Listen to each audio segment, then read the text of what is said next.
Tiño un rapaz, case Dios me salve se non é máis ruín que o demo do inferno. Eu xa non sei que hai facer del.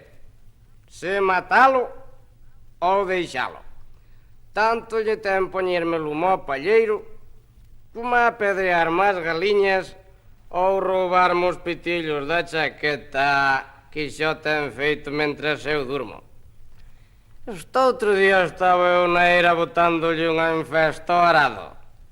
E veu por ali pediume de reais para mercar unha navalla. E eu ben sabe Dios que non nos tiña para ir tomar un pucheiro de caña a cas do Lamba Cazolas. Como non llos dei, díxome: "Ai, non os dá, pois xa verá." O condenado pillou un fouciño, meteuse na corte do porco e non lle rapelou unha orella a punta do rabo. Eu, claro está, por non ver sufrir a animaliña que veino de matar. E vaiseme outro día pa a escola dicíndolle a todos os rapaces: "Oh, na nosa casa quen goberna son eu. Hoxe matei o porco e mañá se me dá a gana mata meu pai." Que so manta limitín, pero como se nada. Tanto ten mallar nel como mallar nun sapo. O mesmiño. Este outro día que era a víspera da festa, marchamos eu a maila nai á Coruña para traer as cousas precisas e levámoslo a el para lle marcar uns zapatos e unha camisa. E cando chegamos á Coruña, baixamos do tren e vi unha manada de rapaces que andaban xogando a iso que lle chaman o partido. Pois arrodamos que lle tiñamos que marcar unha bola de coiro daquelas, que tamén quería de prender o xogo. E dixenlle: "Anda para diante que tes farrapo." Pois a lo veu horneando todo o camiño. Eu ben sabía que o conto non había que dar así. Pero este día estábamos na misa, sentín fora unha bulla, dixen: que raio pasará?" Sallo, que era?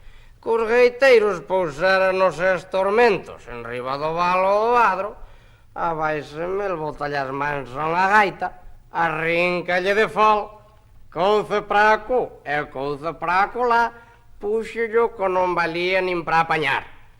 O gaiteiro en ver tal cousa, botaseme a el, agarrouno por unha orella que lle puxo tan grande como as que por para a miña muller o día do antroido. E vou mali para lle dar unha explicación e malloume de tal xeito coa vara do roncón entre as costas que coidei que me esbandallara o aro do lombo. Nisto xa chegou a Guardia Civil que nos quería levar aos dous para o cuartel e gracias a eles non poida que houbese sangre. No intre xa chegou o señor Abade que gobernou o control para que non nos levasen os guardias. E dixo que eu dese 10 pesos e el outros 10 para lle pagar o folo ao raio do gaiteiro. 20 pesos que a min si que me facían boa falla. Inda me parta un raio se os va la gaita o gaiteiro a mailo condenado do rapaz. A semana pasada casouse o fillo de Lelo do Pelicas, que veu fai pouco de Pernambuco. E como agora a xente anda moito pola nova, o pai dele é un dos labradores máis ricos de Mercorín. E acordou facelo casoiro o día do San Crimente, que é o patrón da parroquia. E así xa se facía todo o gasto xunto. E o víspera dixolle a muller de Lelo: mañán, se Dios quer, cásase no rapaz a ver se non te emborrachas." "Nada! Mañán enxoito todo o día. A ver se Dios lo quer, que a bofé como había de pasar un día ben tranquiliño." "Está dito, mañán nin pisca." "Pois a ver, que se Dios me salve, se así o fixeras, herdiríame a cara de fachenda, porque a xente non tuvera nada que dicir." "Miña madriña, o outro día ainda non deran as 10, xa non aparecía por ningún lado." Vaisela e díxolle ao pequeno máis novo: Pepiño, vai talo a ir e chama por teu pai, que xa é hora de nos ir arreglando." O rapaz marchou e cando ven de volta dille: Mamãe, Naeira não está. Pois vai ali à cortinha a ver se está tornando a alga do prado. Marcha outra vez o rapaz e a ver de volta dixo-lhe: a mim tampouco não tem, eu não vou mais a mirar por ele. Ai, já não vou. Ai, Deus meu. Ai, Jesus, esse homem ia se meter à taberna. Anda, vai mirar a casa dos cachizapucheiros a ver se está ali. Eu não vou. Anda, Santinho, vai que sei dar unha rosca. Vem outra vez o rapaz. Mamãe, na taberna tampouco non está. Ai, provinhos de nós. Ai, Jesus, se meteu onde eu estou pensando estamos perdidinhos. Iria se meter á bodega do viño, Dios mío. Ai, que está ali aformentando, se foi a emborrachar. Abre na porta da bodega, estaba dentro do barril, cos zocos de estralacorte postos, e o viño que lle chegaba aos fociños. E daquela empeza a mulher: ai, pelexo, pilitrón, pelendre, malabomba tes cagalles. Ainda non se chegou a emborracharte, pelendre, que fiche botar o viño todo o ano a perder. E logo, que é o que pasa? Sempre está desbruando. Sei que ainda para ir a unha festa non se pode tomar un baño de María. María Rosa era unha desas mulleres a quen todo lles fai conta. Van por un camiño e atopan un anaco dunha corda vella que ainda non bota 2 palmos de longo e ala para mandil. Andan un pouco máis adiante e atopan unha ferradura dunha besta, unha chave enferruxada, outra con dunha foca e ela tamén para o mandil. A casa desta xente debe de ser un verdadeiro museo de porcalladas.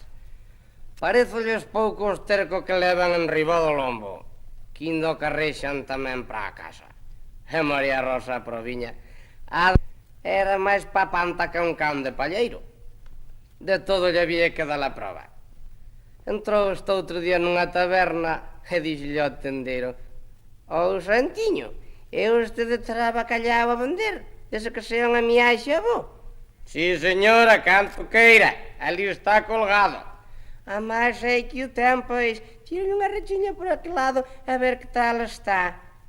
O tendeiro do ollo bacallau a baiala mandou-no para o fol. «Amais ainda non lle ten dúda, calquera día lle de levar unha cuarta dele». «Oh, señora, pero unha cuarta non é nada. Leva tans que ir a media libra». «Ai, non, ya hai poucos cartos e hai que gobernar ben. E mira eu, e aqueles que están naquele queixón non son figos?» «Son, sí, señora». «Han estar moi secos». «Secos? Ainda non hai 10 minutos que abri na esteira». «Pois bote praco dos para os probar». O tendeiro doulle os figos e ela mandou-nos tamén para Andorga. «Amais estanlle vos, calquera día lle de levar unha perra deles para os rapaces». «Ah, mira eu, e aquele que está ali non é queixo?» «É, sí, señora».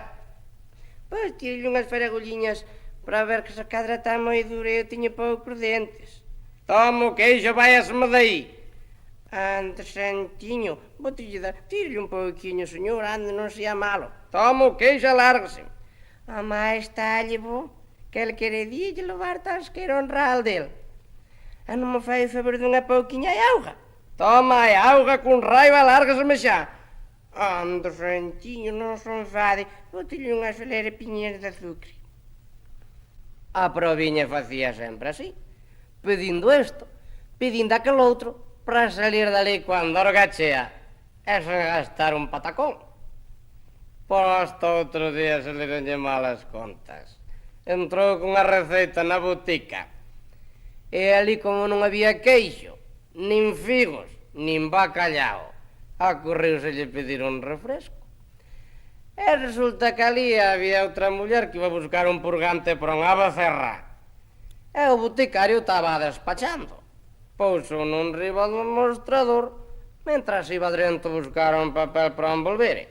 E vais, María Rosa, botalle as mans á botella, arremouno ao fuciño e largou por gante enteiro para o corpo coidando que era o refresco. En daquela dixo: «Ai, Dios lle dé salud, Vai pola alma dos seus difuntiños. Non sabía algo moi ben, pero xa se conoce que debía ser cousa boa. Para vostede que fixo? E logo non era para min un refresco, sentiño. Que refresco nin que raio, señora. Só que vostede tomou foi un purgante. Agarde que agora mesmo despacha a súa receita e lárgueseme logo daqui. E trate de ir para casa por outros montes se non quer facer rir a xente. Mire que vai armar foliada polo camiño. Tal como llo dixo, así lle sucedeu. De cada 10 pasadas a proviña xa se tiña que agachar. Eran máis das 10 da noite cando chegou á casa desde as 6 da tarde, según dixeron os veciños, coas saias e o refaixo feitos unha verdadeira calamidade. Ali estuvemos falando uns cos outros os días do enterro, cada un falaba o seu xeito.